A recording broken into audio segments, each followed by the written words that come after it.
Hello and welcome back to the channel. How you doing? Hope you're doing good.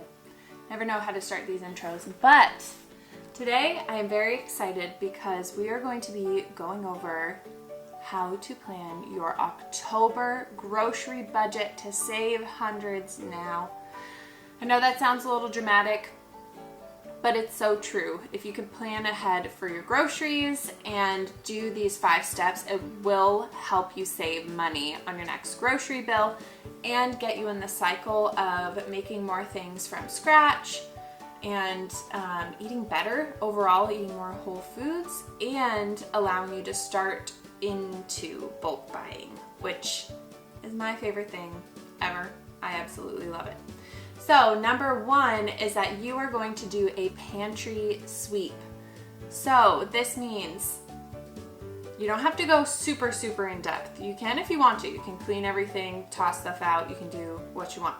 But you're just gonna get a general idea of all of the food that you have in your house. Any place that you keep food, go ahead and look through it and just keep tabs on what you have. You can make a note in your phone, you can make an Excel sheet, you can just keep track of it in your mind, or you can write it down on paper. Whatever's easiest for you here, just go ahead and do that. But I want you to keep track of what dry goods you have, so things like flour or rice or quinoa or whatever your family eats. I want you to take tabs on what you have in the freezer, how much meat you have in the house, how many frozen vegetables you have, how many canned goods you have. All of those things, go ahead and take stock of it. Take stock of your pantry and figure out how much of each item you currently have. And then number 2 is that you are going to take note of the things that you run out of quickly. So as you're going through your pantry, or after you go through your pantry, I want you to sit down and take a minute and think back over the last month or over the last 3 months and think about things that you often ran out of that you needed to stock back up on. Now that's a little harder with things like fresh milk or maybe just fresh milk, but I'm sure there's other things, super fresh items that go bad really quick. But even with those items, you can keep a better stock of them in your house, even fresh milk, which I will talk about. But anyways, just keep track of the items that you run out of really quick. So for us, it's eggs. We run out of eggs super fast if we don't keep stock of them, or flour because we bake a lot of bread or butter or any sort of like cooking fat. We run out of those things really often. So go ahead, think back over the last month or 2 and think about what you ran out of often that you had to take a last minute trip to the grocery store to get, or just something that you notice you're buying every single week at the grocery store. This is something that is really good to keep track of because this is going to help you in your next step. So now that you've noted what items you run out of super quickly, you are going to buy those items in bulk for the next month. Now maybe you can't buy all the items in bulk. Maybe you run out of 6 different things on a consistent basis, and right now you can only afford to buy 1 or 2 of those items in bulk for October. And that's fine. Just go ahead and start with that, and then the next month in November you will buy 2 more items in bulk, and then in December you'll buy 2 more of those 6 items in bulk. And that will just be on a rotating process all throughout the year. But this is awesome because then you can start to buy and keep stock of the items that you run out of super quick, and you can buy them in bulk, which means that you can get a much better deal on them and you can really store up on them and have it all the time in your house so that you don't run out. An example of this would be if you are always running out of butter, go ahead and go on Azure Standard. Still don't know how to say that correctly. Go on Azure Standard and order some butter in bulk. Buy like $100 worth of butter. Now that sounds crazy, but I do it. And then you can store you can store a lot of the butter in the fridge and it's going to last a really long time, but the rest of the butter you can just throw in the freezer and always have that on hand. Another thing that you could do is, instead of buying a 5-pound bag of flour every other whenever you go to the grocery store and you just keep running out of it, so you keep buying those 5-pound bags of flour, you can go on Azure Standard, you can go on Amazon, and you can buy a bulk 25-pound bag or a 50-pound bag of flour, which is great because it'll store and keep on hand for really long. A lot of people recommend storing their flour in the freezer or in cold storage in plastic bags, but honestly, we find that the flour is fine kept in the basement, which is nice and cool, and we keep them in big like food grade buckets. And we've bought a 50-pound bag of flour for me and my husband for the whole year before, and it didn't go bad. So you can decide what you want to do for that, but you could buy that flour in bulk. So that's a great option. Just think about the things that you need to buy them in bulk. If it's meat, buy meat in bulk. Get a half a cow or a quarter of a cow from a local farmer, or buy in bulk from Azure Standard. Go ahead and do that for yourself, and that will start the natural waterfall of just buying bulk every single month, and you won't regret it because you get more quality items and more item. I can talk. Get more items for a better price. So the price per unit for your food will start to decrease. So then you can optimize your grocery budget.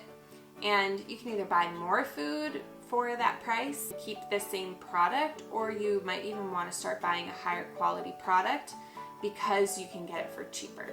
So that's what I like. Then what you can do for your October grocery planning is you can choose one item that you're buying at the store pre-made to make at home. So really easy thing to start out with, and I say easy. It takes time and it takes practice, but there are definitely a lot of recipes, some easier than others. But one of those things is bread. If you're buying bread every single week at the grocery store, you could choose to make that at home and just pick one item. Don't stress yourself out, don't overwhelm yourself. Choose one thing and practice that in the month of October. And then you can decide if you want to just continue that one item in November, or you can go on to a second item that you want to start to make homemade. And with this, again, it's just a waterfall effect, and eventually you'll be making so many things homemade. It'll be so easy for you because you've practiced. You'll know your recipes like the back of your hand, and you can just do them over and over again. So that's a great way to get into starting to bake from scratch or to cook from scratch more at home. Some other things that you could do that for would be granola bars. Both of those items are so expensive. It would definitely save you on your grocery budget, and they're really easy to make at home. You could do something like mayo. You could do like tortillas or naan or something that you might buy on a regular basis like that. Or you could even do, I'm trying to think, like jams and jellies. Super easy. You could buy frozen fruit in bulk from Azure Standard and make a big batch of jam and probably have enough for the whole year. So those are some things that you could start off with, and like I said, it's just a ripple effect and you'll begin to make more and more things from scratch. The benefit of this is you will save on your grocery bill because the price of the raw ingredients for whatever you're making are definitely going to be cheaper than buying the pre-made product, but also you'll know what's in your food. You won't be consuming things that you don't know what they are. I enjoy making my own food because I love the process of making it, but it's also nice to know what is actually in your food.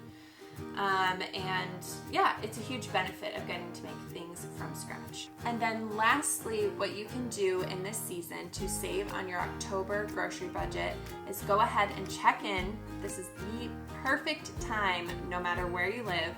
Go ahead and check in with your local farmers and local gardeners and see if you can buy things at the end of the season that maybe are a little imperfect on sale. So you can check in with organic local farmers or regular local farmers, or you can even check on places like Facebook Marketplace for local gardeners who just have too much of something and want to get rid of it. And it's the perfect time to buy a ton of those items and store them up in your house. Maybe you buy a whole bunch of butternut squash from someone and those just keep just fine in the basement. You can put them down there and they'll keep forever. Maybe it's potatoes, maybe it's onions, maybe it's something that you'll need to process like tomatoes and you want to do some tomato sauce. That's what I did at the end of this season, and I was able to buy like a 40-pound huge box of tomatoes, organic, beautiful saucing tomatoes for $50. So there are definitely deals like that, and it can help prepare you and set you up for the winter time, and it's just delicious and so much fun. You will not regret it. Even if it's hard and challenging, preserving food can definitely be tough, but the joy of eating it in the middle of winter, that is worth it, my friend. So those are 5 tips on how you can save on your October grocery budget. So nice getting to see you again. Don't forget that I post a new video every single week. I would love if you subscribe to my channel, and I will see you soon.